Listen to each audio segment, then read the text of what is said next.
প্রতি মুহূর্তে ইসরায়েলি হামলার শঙ্কায় কাঁপছে গাজা। তবে উপত্যকার বাসিন্দাদের কাছে নতুন লড়াই এখন পানির জন্য।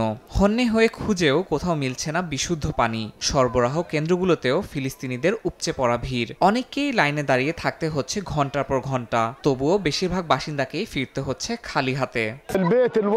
একটি পরিবার কষ্ট করে মাত্র 1 গ্যালন পানি জোগাড় করতে পারে তাদের বাড়ির ব্যবহারের জন্য। আর কোনো পরিবারের যদি 10 জন সদস্য থাকে এবং তাদের কাছে 2 গ্যালন পানি থাকে, সেটা 3 দিনও টিকবে না।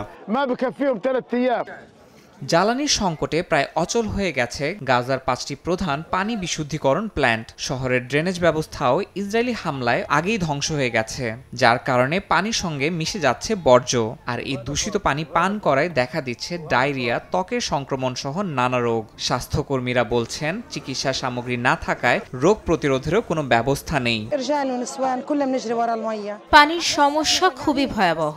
কখনো 4-5 দিন চলে যায়, পানির দেখা মেলে না। গরম আবহাওয়ার কারণে বাচ্চারা গোসল করতে চায়, তাদের কাপড় ধোয়ারও দরকার, কিন্তু সেই পানিটুকুও পাওয়া যায় না।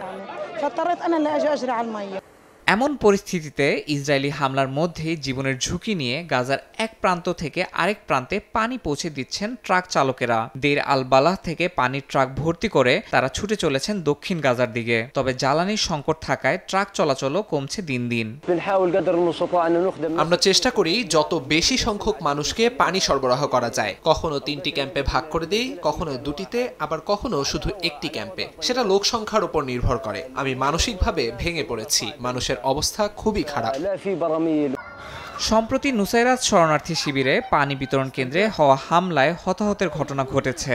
এই হামলার শিকার হয়েছে শিশুরাও। গাজা এখন পানির সঙ্গে জড়িয়ে পড়েছে জীবন মৃত্যুর হিসাব। এমন পরিস্থিতিতে কেবল আন্তর্জাতিক সহায়তাই নয়, বরং মানবিক পরিস্থিতিও প্রশ্নের মুখে। সবার অপেক্ষা কবে বন্ধ হবে এই যুদ্ধ, কবে মিলবে বেঁচে থাকার ন্যূনতম অধিকার। ইয়াসিন মোহাম্মদ জিসান, সময় সংবাদ।